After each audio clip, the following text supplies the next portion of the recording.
Hello, everybody. Welcome to another episode of Yarns with Andy. Today, I've got James Hunt again. Welcome, James. Yep. Yep. Good to be here, mate. For sure. I was going to make a comment that you've really slicked up your operation since I was here last You time. reckon? You know, there's like, last time around, you guys might remember, we had sort of sat in the corner and Andy was wearing a pair of ski goggles and all that sort of carry on. But now this is Pretty pretty, and the quality of your guests. Oh, yeah. Yeah, fair enough. Also, mate, have really. Mate, I have the team around me to thank for all of that. Literally, the attention seekers, my admin team, incredible job. Caitlin from the attention seekers, Lee here, all these guys are fucking incredible.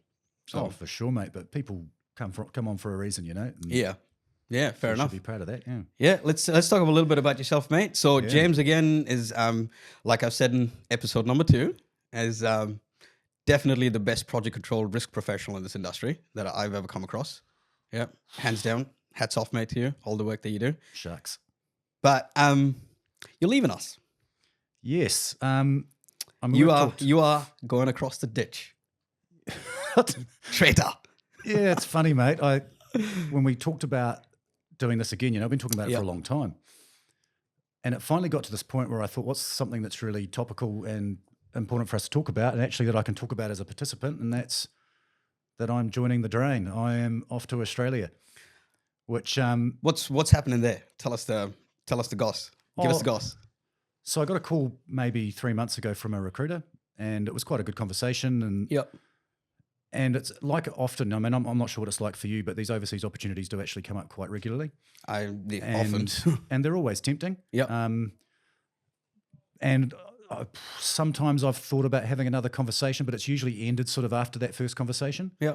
This one here, I thought it might be worth chucking my name in the ring. Yep. But again, you chuck it in there without any expectation that you'll get it, and then next thing you know, he says, "I'd like you to be a preferred candidate," and then there's an interview the next week, and then shortly after there was an offer. So it all happened very quickly. Cool. And suddenly you're faced. No, I'm genuinely happy for you, dude. Oh no, for sure. Yeah. No, I appreciate that. Well done.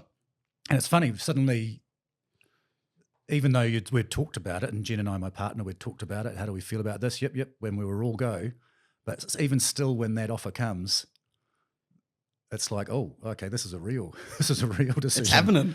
Yeah, got to pack up the house. Yeah, for sure. And that part of it's really intimidating. It's really stressful. But as the date's getting closer, I'm feeling more and more comfortable and more excited about it. So it's really cool. But it's like a really common trend now. A lot of I know I spoke about it with the minister as well. That every site I go on, you've got a couple of people leaving Australia, and if you look at the caliber of the people leaving, really skilled, good people, they're the ones that are leaving. Yeah, it's a real shame. I think you often find, obviously, that the most mobile people are also the most capable. Yep. And the ones who are least likely to endure a worse environment if they think there's something better for them. And that's not commenting on me. I was 100% committed to New Zealand, and I sort of remain so. But it just feels like a really good adventure and a good opportunity. And I mean, there's a few other reasons I'm sure we'll get into around why we make that transition. Yeah. But, one of the big ones for me is that New Zealand seems to have a cloud over it at the moment. And oh, yeah? Well, there's so much negativity. And I found that quite, was getting me a bit claustrophobic and getting me down too. And I'm not really that type of person. So part of it's driven by that, is that sort of escape and just going somewhere fresh. And I get it. I'm sure when it comes to the grass being greener and all that. On the other side? Every other country's got their problems. I mean, I've got friends in the UK and all that who are just saying, man, you guys are lucky. Yeah. And I'm sure there'll be challenges in Australia too. And my brother lives over there. And when he turned up here recently to visit, he was complaining about everything that was going on over there with ram raids and all this sort of stuff. They've got all the same trends as us. Yeah. But it will be fresh and optimistic for me, at least. 100%. Mate, any new start's going to be amazing, right? Like it's a change of your environment, change of the people around you, change of the way you work. It's all going to be new. It's going to be exciting. Fuck, I'm excited for you, dude. Like I'm a tad bit jealous as well. But yeah. I wish I could pack up and leave, but my clientele is here. And we make all sorts of assumptions about what life will be like over there. Yeah. But there's things to do with what do you mean, like dealing with snakes and scorpions and snakes and spiders? I'm wondering whether mate, that's what you're signing up for. I'll tell you what, Jamesy. Yeah, Yeah, you better fucking check your shoes I before will you put be it on in the I will morning, be mate. checking those shoes for sure, mate. You And the better toilet check it. before you sit down on the toilet. Just have a wee check nosy it. in there. Yep, mate. But, Every time I'm in Australia, I'm just like, oh, better beware. Yeah, Yeah, never know what you get.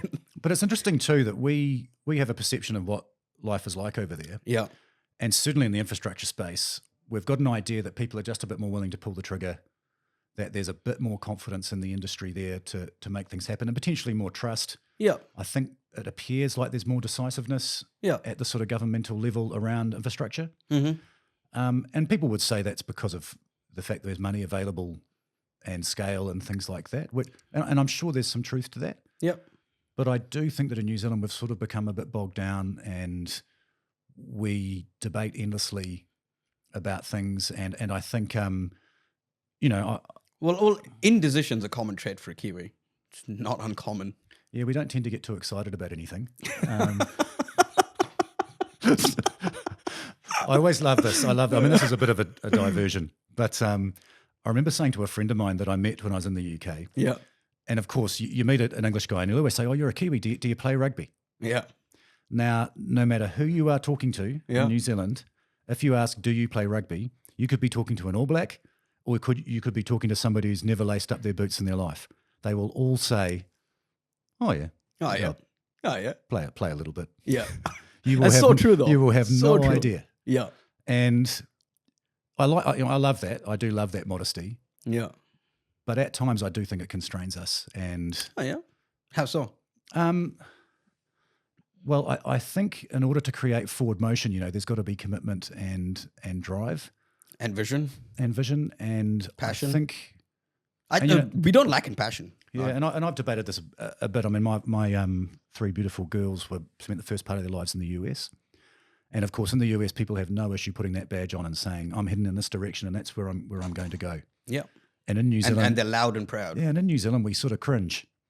And I remember thinking about my first interview for a job in New Zealand and going, how am I going to tell them that I'm good without saying anything about how good I am? You know why though, James? Because it's the tall poppy syndrome. Tall poppy always gets cut, and I think for as long as I've been in New Zealand, I think I've heard multiple people say that to me. And I had to think long and hard about all of that before even starting this podcast.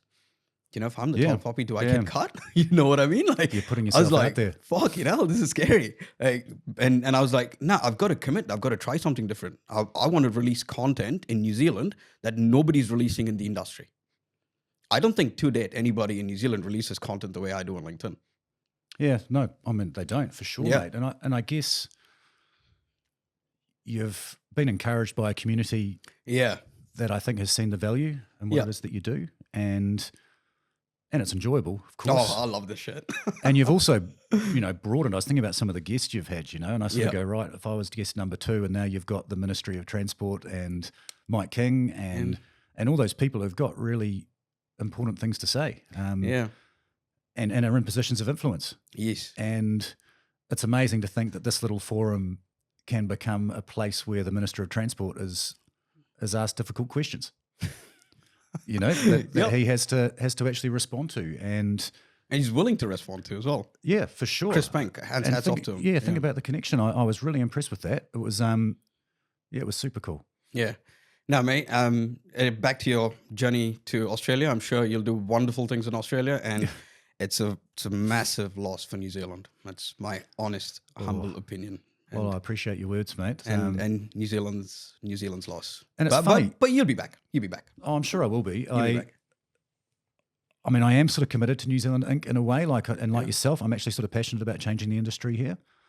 And as you know, I've been consulting for probably 3 or 4 years, and it's interesting when you go into consulting roles that you sort of want. I mean, you sort of seek influence, I guess, because if you want to make change, then you've got to be able to influence that change. Yeah.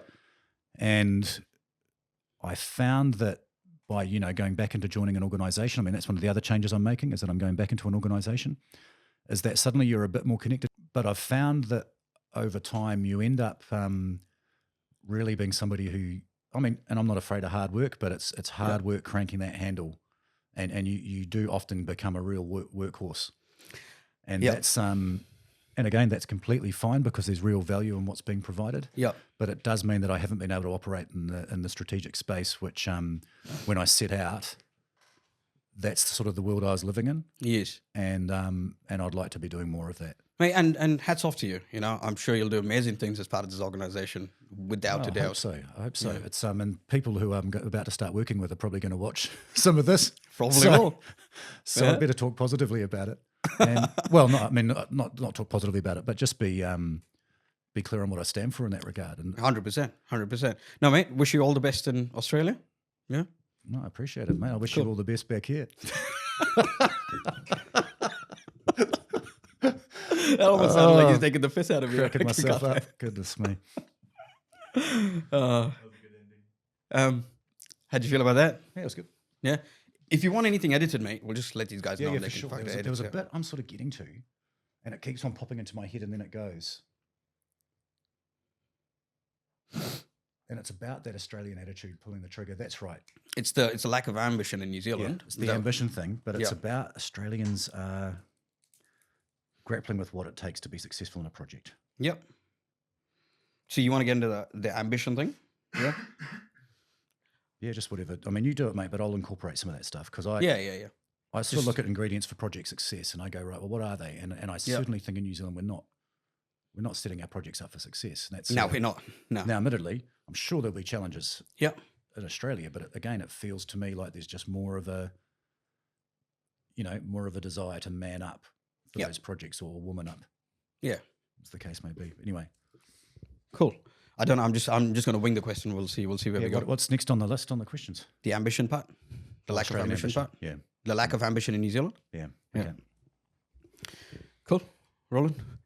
So, James, do you believe that we lack ambition in New Zealand? Let me set the scene here.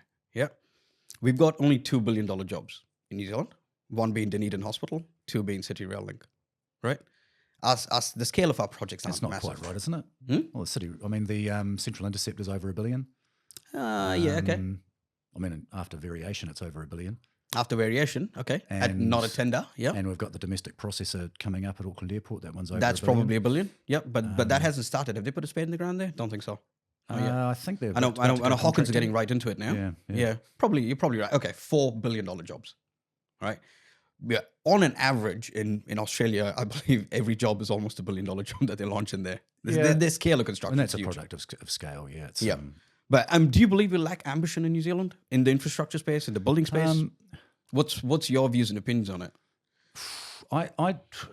It's tricky to really qualify that because I think we certainly have ambition. Yeah.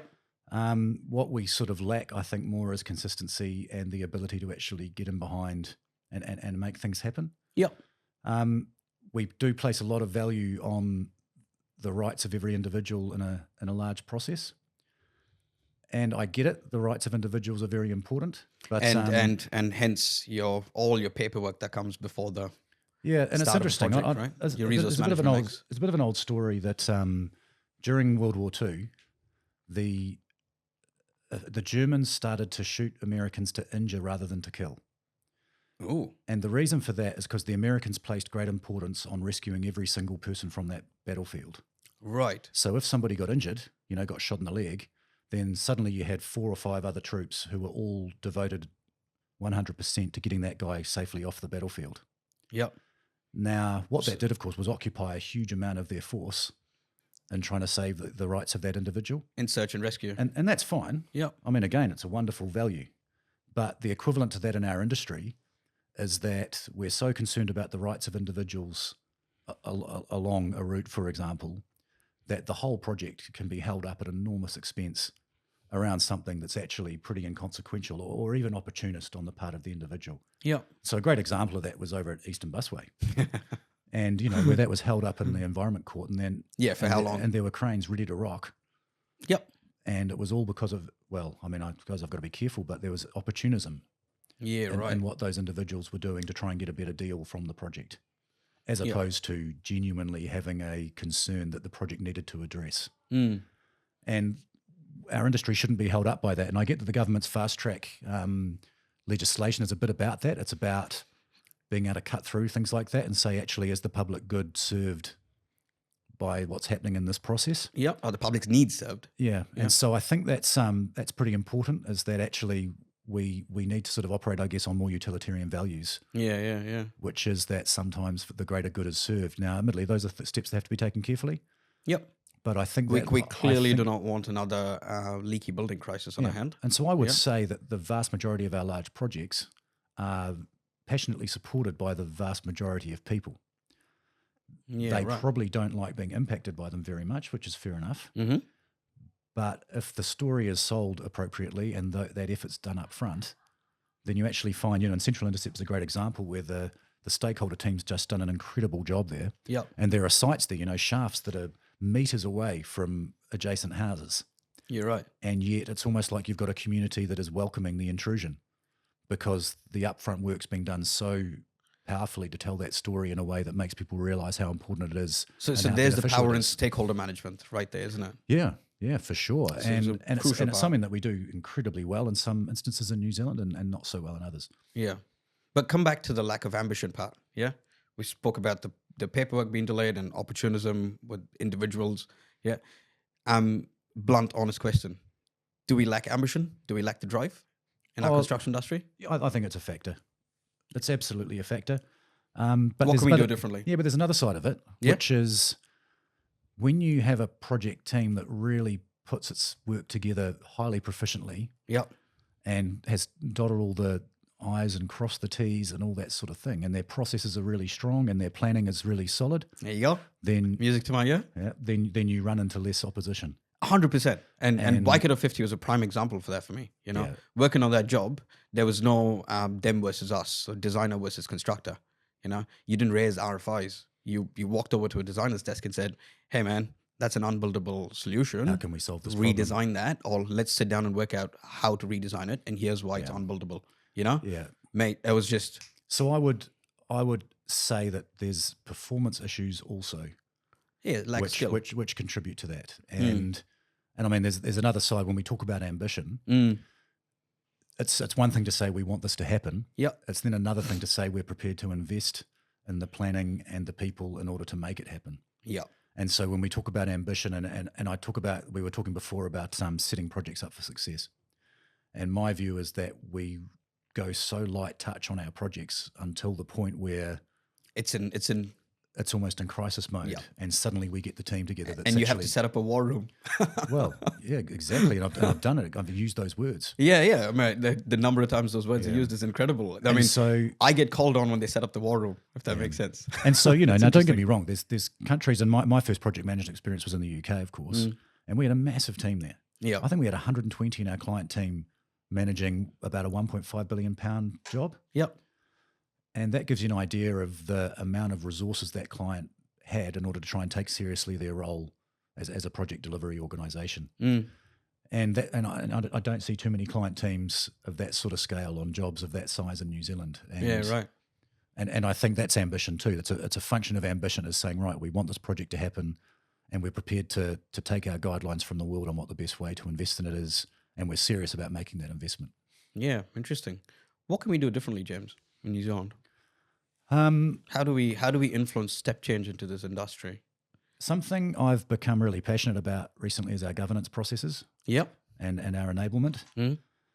Because one of the things that's really important in a project, of course, is speed and trust. Yep. And reliable information, of course. And so especially I think our client organisations are stuck in this sort of rut of control and being really worried about the risk of reputational damage. And I get it. Yep. I get it that nobody wants to be on the front page of the paper because that's pretty damaging to your organisation too. However, what we do by constraining our projects too much is we ensure that they won't be successful. And so what that means is how we govern our projects becomes really important. Yeah. And so I've been really impressed, and I've made no secret of one of the real strengths of the Central Interceptor. Yeah, right. Is that I think Watercare, they saw this big job they wanted to do, they saw the scale, and they said our normal systems cannot handle the process. Handle this. Yeah. And that's no blight on the existing systems. No, I mean, it might work for small to medium-sized jobs, but you're talking about a billion-dollar job now. It's a recognition that the levels of delegated authority, the speed of decision-making, the cost of not making quick decisions was far too great for them to not establish a different process. So what you have at the Central Interceptor is an incredibly strong backbone of trust between about 3 layers, Yeah. which pretty much goes board, CEO, project director, or I think it was called the executive program director, Yeah. and then a construction manager and a commercial manager. Right. And that group will get you decisions very, very quickly. And manage change And effectively. a hugely high level of trust. Now, Yeah, what they have Wow. beneath them Yeah. is a team that's really devoted to providing good information quickly upon which those decisions can be made, That's it, eh? or a high level of specification. Yep. Now, admittedly, I'm talking about a bit of a nirvana. There'll be people watching this who are going, Who who are in the job, Yeah. probably saying, hey, and by no means perfect. But one thing I'm really big on too is that projects are not perfect. They're full of problems. Mate, And- that's why you and I have a job, James. And having a client team that walks around pointing at problems and saying, "Oh, we got a capability issue here," is useful to nobody. It's really about saying, right, how can we quickly provide information or service that will help to work us through these problems? And the Central Interceptor team's been really well led in that context, and I feel like they're a sort of exemplar that we could use across the industry a bit more to really focus in on client teams asking themselves, what does it take to be successful in this environment? What footprint do we need? And it's a conversation I had yesterday, actually, with some members of my new team. Oh, yeah. And it was that whole context of saying, right, if we want to change the industry, what does that look like? And one of the things that I'm big on is that continuity. When I arrived in New Zealand, the first big project I worked on was Waterview, Oh, the yeah. tunnel. Yeah. And I think remember there's very few people on the tunnel who wouldn't say that they did, would say that they didn't enjoy the experience. It was a really awesome Right. project to be part of. That's awesome. You dig a little deeper Yeah. and you realize that project was the product of about, I think, 15 to 16 years of pretty consistent project teams and client organizations building to that point. Building relationships and trust. Yeah, so you had a project director who I think it was his 3rd or 4th project as a project director. You had leaders from NZTA, who was the client at the time, who, again, had strong relationships both with that project director and within their own organization. And you had seen the benefits of 4 or 5 generations Yeah. of learnt and collective improvement in the way those projects were run. Yeah, right. And suddenly you get a really high-performing product. Wow.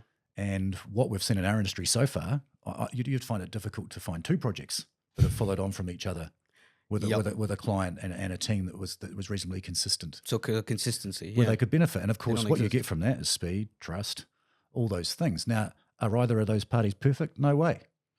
But they've been with each other long enough to not be obsessed With the nitty-gritties. by and, trying to trip each other up with, and watch my back and who's going to with- stab me. And yeah, with that sort of stuff. And so our industry certainly is eating itself in many ways yeah. at the So, moment because of that lack so of what you're trust. saying in summary is the key things we can do differently is have efficient governance structure to manage change effectively and find a way to have continuity for client teams and main contractor teams to carry on and roll on from project to project, which make. yeah. I actually agree with you. I do. Oh, look, and I've been really inspired by that book, How Big Things Get Done. I don't know if you've come across that yet. I haven't read it. I've actually got a copy in the car. I can Oh, leave yeah? it with you. But it largely talks about the problem of our construction industry, and then it talks about solutions, and the solutions are pretty fascinating. I mean, it's examples of the stuff ups are hilarious and quite stark for us to read. But the solutions are really interesting, and one of them, of course, is this idea of planning. How do we really plan well? Yeah. And the interesting thing is, of course, is we're just not. And I wonder whether the New Zealand industry has fostered the skill set around planning. And Yeah. because you can even create the time. You can say to a group, "Hey, you've got a year." Yeah. And a year might be a really long time in the context of that job, but I don't even know if we know how to utilize that time to really get something really great set up so that when we go to build it. Yeah. And one of the things the guy talks about is often in architecture, you can actually go and get the blocks out, build it in front of you, use the blocks, find out what the clashes are, Yeah. see what your engineering challenges are by actually building it before you build it. You know, that's where I've pivoted the business as well, completely. Because I used to do quite a bit of delay work. So I've slowed that down, right down, given myself more time and to the space to front end. tender planning. Yeah. Mate, well, the team and I have now fully revolutionized how we put tender programs together. Completely revolutionized. Yeah, I've seen some of what you do. Yeah. We've extract quantities out of a 3D model now. It's we then create a detailed bill of quantities, assign production rates. That then gets converted into a program. The temporary works get added in, and mate, that is your program with a block diagram that explains the high level sequence. there's no guesswork. Yeah, but I think No also, fucking guesswork. Take it all out of the Yeah, equation. but I think the fact that you've managed to get the point where it's sort of 80% there, and of course the last part of it's the hardest part, Yeah, but having to not put so much work into that first part means that you can really devote that energy 100%. to The then methodology, eking the out- sequence. Yeah, eking out the strategic benefit of what's Yeah. in that job. So, you know, I mean, other things the book talks about are things to do with modular. Yeah. Modular have their own problems, but Yeah, but it's really interesting. Challenges. And again, the problem with modular, of course, is that if you've got an issue, it's an issue that's repeated 1,000 times in your modules as such. But then say you have a 2 mil tolerance at your ground floor. Modular, you go in 10 floors. You know what that tolerance ends up at the height? Suddenly it starts to get interesting. But I mean, I appreciated the thinking though. And it meant that, for example, I got chatting to one of the designers on Trek and I said, right, well, would you guys make a decision then that every single Super T on the job is the same? Mate, that would be incredible if they did. Or even build droppable platforms that can go between your, you know, build them off site, turn up with a crane, drop them in, done. Yep.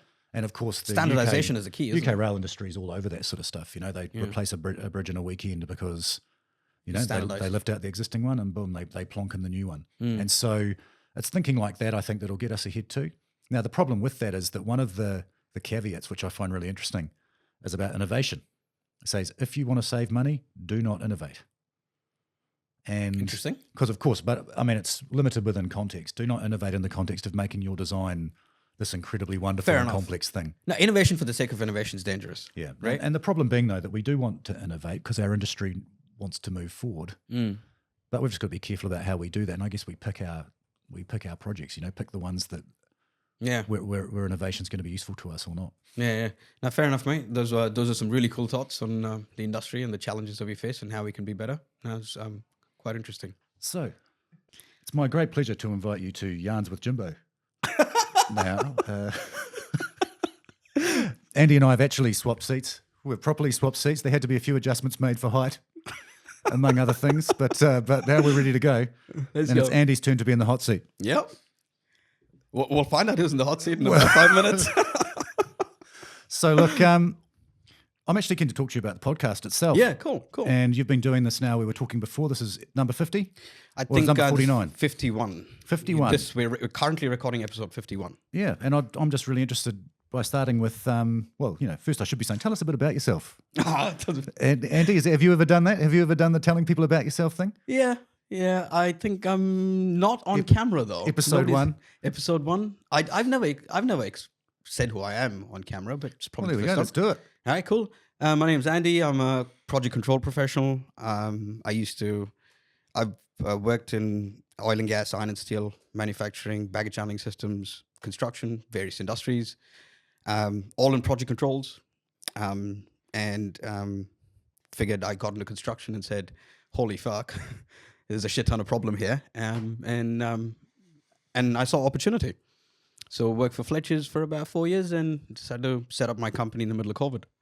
And here I am, yeah. It's pretty funny, mate. I do remember our first meeting. Hey? And I don't know who hooked us up, but we ended up meeting. It was only across the road in town there, wasn't it? Near Combe. Yeah, I remember. And you turned up and you flicked out this 40-page report of various things that you'd been calculating and data. And I thought, shoot, I've learnt more in about 5 minutes than I have in the last 5 years. But and I didn't have many chances to get too many words in that day either. But Sorry, mate. it was pretty cool though. And Yeah, that was yeah. the start of something where, you know, you see somebody's ambition and imagination. Yeah. And it was music to my ears to have an ally Oh, cool. in this space, you know. Mate, that's sort of the genesis of I our regard you a relationship. massive ally, by the Wow. way. Yeah, likewise. So look, yeah, I mean, the questions I like to ask, mate, is about the podcast itself. Yeah, cool. How do you feel that, you know, who's been your most interesting guests? How have you felt that it sort of developed you as a person? All Yeah. those things, you know. Podcast's been like an incredible journey for me, right? Before I started it, I was like thinking I was camera shy. I didn't know what to expect. I didn't want to be the tall poppy. I didn't want to get cut down. Like thoughts that were going through my head was, am I going to lose business because I have a podcast and I've said something I shouldn't say? Have I offended somebody? You know? Oh, crazy thoughts, mate. Let's not go there. Have I offended many people? How many people? But it's been the most incredible journey for me. I've spoken to like 51 different people, but I think it's what's done for me as a person is more interesting. It's like I have 51 people's perspective on key issues within the construction industry. Yeah. So even if people aren't watching the podcast, I think it helps me grow as a person, but also it helps the business, right? So eventually I'm going, right, okay, so the guests that come on my podcast, right, I've put them up on a pedestal for 2 weeks on LinkedIn in front of 15,000 people, key decision makers within the industry, follows them on LinkedIn, and probably reach them more than that, right? What's amazing is all of those people, if they have a conversation and say, all right, oh, I know a planner, you should call Andy. It's almost instant. You know what I mean? I've pretty much got 51 advocates that just do my marketing for me now. Isn't that crazy? Yeah. So from a business perspective. Yeah, from a business perspective. And from a personal perspective, it's not like I'm sitting down here and saying, oh, I'm strategic planning. Come give me all your project control business. I'm saying, nah, I'm not really interested in doing that. I want to solve a bigger problem. I'm passionate about the construction industry. And that's what I want to focus on, influencing step change in the construction industry. This podcast is for the people. Has it felt easy? It's not fucking easy, dude. Yeah. It's a lifestyle. So there's a whole pre-production team, there's a production team, and then there's a post-production process. Everything is mapped out in a Visio flowchart, including getting my haircuts booked. It's a fucking lifestyle. I swear to God. So you're not just turning up here in a slick suit? And, dude, not a chance in hell. But I have reduced the amount of time I spent on getting here for the recording. So by developing that process, I've got other people doing things that are really, really good at doing. So the amount of time I spend on getting to an episode and recording an episode and leaving is about 2.5 hours, including my haircut. So what would you reflect on as being your best guests, the people that sort of really made you... I mean, you learned something from everybody, obviously. 100%, yeah. But are there any people that stood out as... Mike King was one I was nervous for. And I learned a lot. And he's a bit outside of the normal bracket for you. So yeah. And it was incredible the amount of energy he carries. I couldn't even match that energy. I think I've got decent energy, but that guy was on a whole new playing field, man. Chris Penk, obviously, he's the Minister of Building and Construction, New Zealand. He's great. Second episode with you was really interesting. Rainey Sellers, an amazing episode. Amazing. I love the Rainey Sellers episode. Like, she's blunt, honest, and I always got the truth from Rainey. The panel that we did, and that you were part of as well, that was incredible. I don't think I ran that panel extremely well, which I've reflected on at a later point in time. I could have done things differently. A few things I would have done differently, for sure. Now I've got a little bit more experience, I think. Yeah, it's interesting, eh? Like, we were talking before about Chris in particular. Yeah. The Right Honourable, I guess. Is that what we call people in Parliament? I don't know. But it was interesting that, we talked before about how, as an interviewer, you ask questions, and the question is meant to be a form of accountability, I guess, to the person that you're asking. 100%, yeah. But I felt like, as I said, Chris made himself an ally to the problem you were suggesting. He did. Rather than necessarily saying, I have an ownership of it, if you know what I mean. Yeah. Which admittedly is probably fair. Yeah. Yeah. And, to acknowledge it and say, yes, we've got a problem. Yeah. But it was quite challenging questions, I thought, I'm like, dissolving the Accords, which I didn't necessarily agree with. I mean, the Accords didn't do much for the industry, but you could have refocused the people in it to influence positive change in the industry rather than just getting rid of it. Yeah. And some of the key things that I touched on with him was, dude, you're like, new government comes in, you want to can all the projects and restart and rebrand it and start the same projects all over again in 6 months? It's fucking bullshit. Like where's New Zealand's 10-year infrastructure plan, 50-year infrastructure plan? Why do political parties get to campaign on them? Yeah. The thing that's just interesting thoughts with them. The thing that I worry about is, we've had light rail come and go. We've had IREX come and go. Yeah. We've then had, the guys in Wellington talking about a new tunnel that, they've been talking about it for years, for under the city. And and the thing that I highlight the most is that the problem hasn't gone away. Yeah. We've stopped something, but the problem hasn't gone away. And don't get me wrong, I'm sure that there's various performance-related aspects of all those projects that made them not palatable. But you have to worry that what happens with projects, of course, is that we come back in 2 or 3 years and we pull the trigger again. And by that time, the cost of it has escalated significantly. And we're now getting way less, and we're probably paying about what we would have paid anyway. You're not wrong. So even sometimes when you're progressing along the wrong path, you're actually still better to follow through and get to that outcome because stopping it is so disruptive. But again, the question is whether it's $1 billion problem or whether it's a $5.5 billion problem. You know what I'm talking about. Yeah, and you've got to cut your cloth to You suit whatever gotta your current financial Cut your losses circumstances at are. some point, right? Yeah. Anyways, yeah. Okay, and so you've asked pretty much every single person who's been in this room about what they would do to improve the industry or what they believe needs to happen to improve the industry. Yeah. What would I do to What would improve you the- do? What would I do your to view? improve the industry? I'd start with our procurement process first. How we procure work. Break down that complete process, look at it and go, something's not working here. Why are we giving more importance to the priced attributes? What do we need to focus on in the non-price attributes? Yeah, that's the first thing I do. Yeah. I take NZ 3910, throw it out of the window, right? And bring in a contract that is actually functional and that doesn't use words like reasonably and fairly and Best endeavours. yeah, that too. Fuck, I don't know if whatever that's that in there, means. is it? Best endeavours. Yeah. So throw that out and get a contract that actually works. But again, that's not going to be just as easy as me saying, yeah, I want to throw it out and get a new contract. I understand there's a huge transition process. There you is, know. but then there's organisations around the world who have been grappling with this problem also. Yeah. So what we get from those markets is something quite mature. It's not Yeah. like we're that work's been done. Yeah, that work's already been done. Like ICE, like the Institute of Civil Engineers in the UK, they launched something called Project 13. So if I heard people about have Project 13, you know Project 13, mate, what a great document. As a former contract, they actually focus so much on digitalization. We want to move ahead in this world as an industry. We've got to start fucking focusing on digitalization. If we But- don't, we're getting left behind. We're going to be like those fucking Stone Age Yeah, people. it's interesting though. But are the Brits suddenly out there delivering great projects as They're a not. result of Project 13? Not yet. I'm not saying it's a silver bullet. It's solving all the world's problems. I'm saying it's step change, right? We are in the age of abundance, James, right? Whether we like it or not, AI is here. It's not going away. Yeah, we have more information at our fingertips than we ever did 5 years ago. Literally, Yeah, but insane amounts of information. you How are remember- you going to utilize that information to your advantage? you'd remember that wonderful presentation. I've forgotten the guy's name who was at the Project Controls conference, Yes.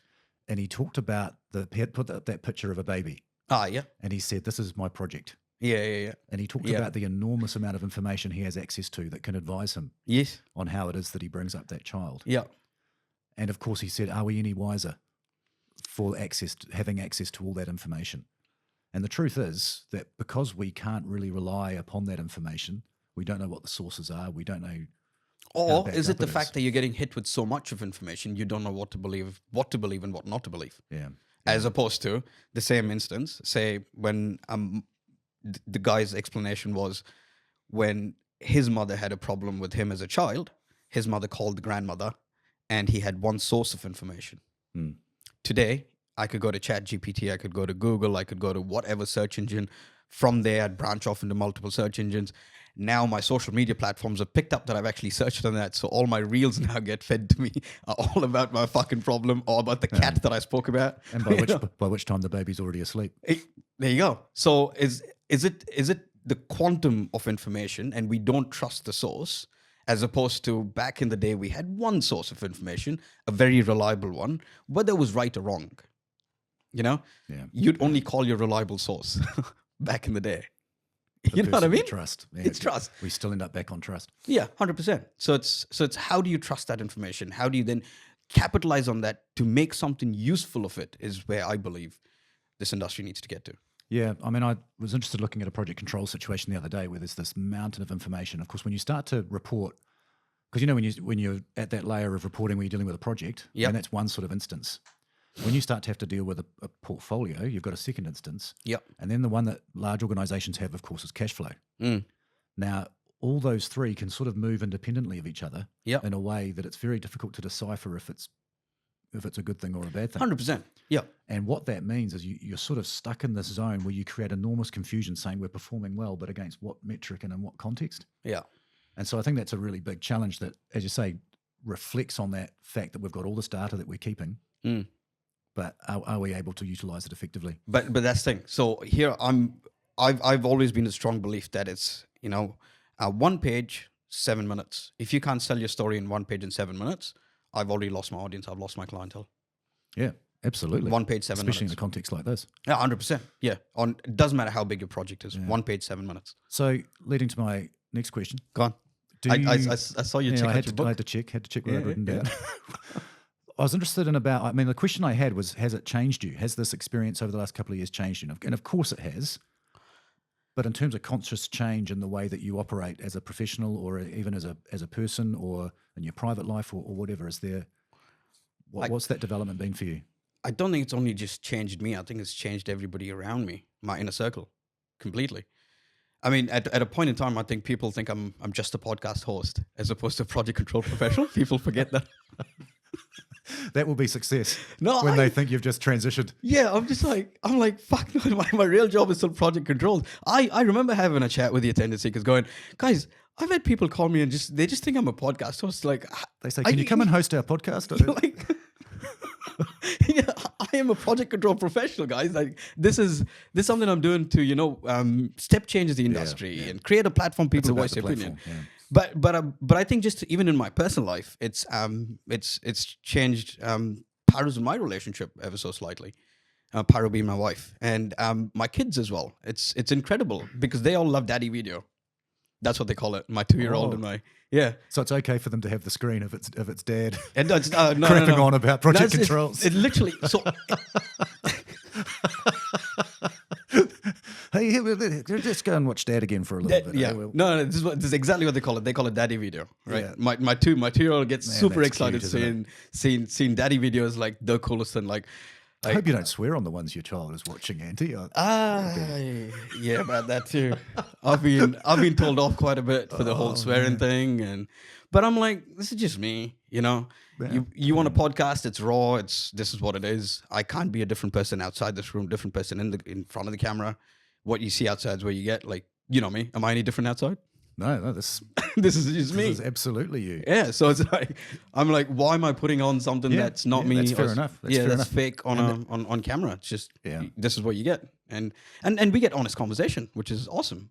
Yeah. Forget the language and look, and I think you've managed to go to places with people that are it's really impressive. Oh, cheers, man. Appreciate that. With the candid nature of some of the things you've got people to talk about. And, that's been good. I was going to say, last question. Cool. Last question. Sure. I'm sweating here, Jenzy, already. You are sweating. But the last question is about dream guests. Dream guests? Yeah. And I think, industry-wise as well as using your imagination. Yeah. Dream guests. I mean, I wouldn't call it dream guests, but I'd call it guests that I would like to see in here. I'd love to chat to an ETC. Oh, yeah? Yeah. I want to really challenge them on... I wouldn't have thought it was that hard to find an ETC. It's not. Yeah, I know. It's not hard to find an ETC. It's really difficult to find an ETC to come and sit down here. I can hook you up, brother. Can you? To come and sit down here? Oh, I'm sure I could ask a few people. Yeah. Okay.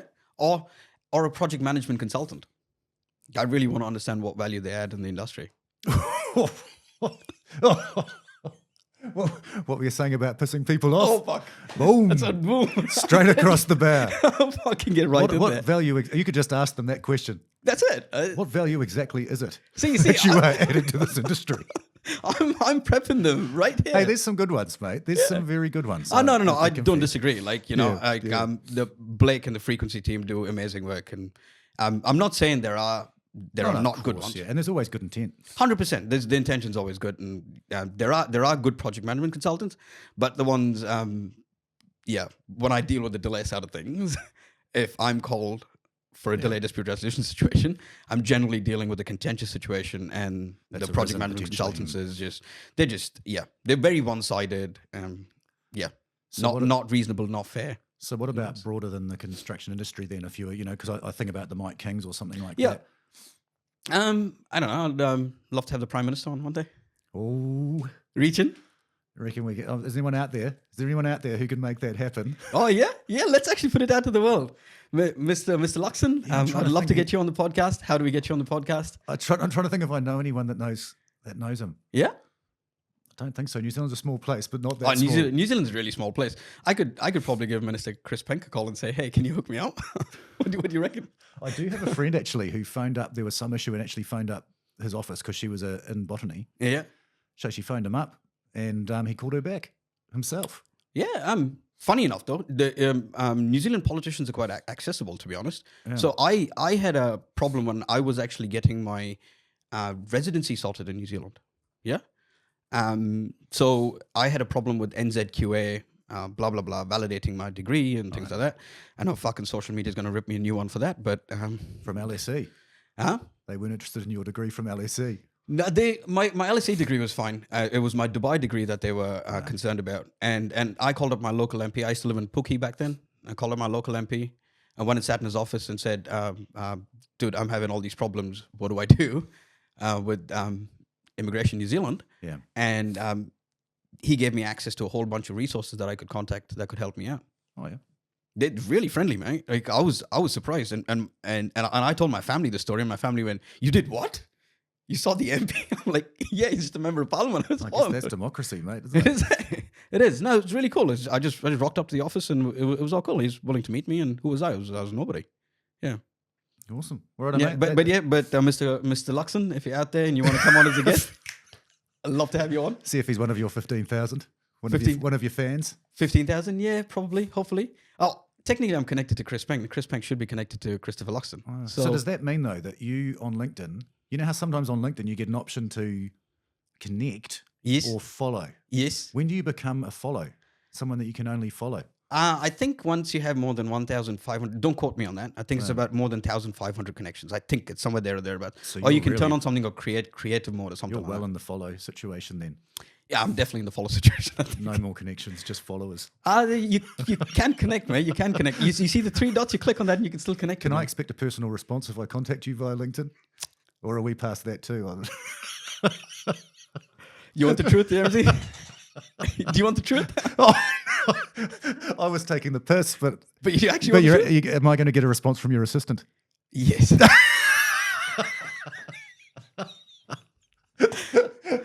Oh, brilliant! So I don't respond to any of my messages. I on better not LinkedIn. lose your phone number. Oh my goodness! I don't respond to any of my messages unless I have to. Somebody tells me that that's what I've got to respond to. I don't respond to my comments on LinkedIn either. That's the truth. So there you are, team. If you're looking to have a chat with a chatbot, give Andy Andy a shout. chatbot. You're chatting with the person, really, but on my behalf. But somebody else is doing it. Andy And- really cares about your call. I'm honestly better on the phone, mate. I really am. I'm not a texter. You want to talk to me? I'm Give me being a bit- fucking I'm call. being a bit facetious. You're ripping me a new one. Yeah, I Oh, do. brilliant. Yeah. Anyway, that's me, mate. You got any more for me? Do you want to do the closeout now? Or am I supposed to? That was Yarns with Jimbo. ripping Andy a new one?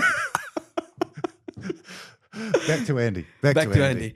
All right, I need a fucking break. I need to watch.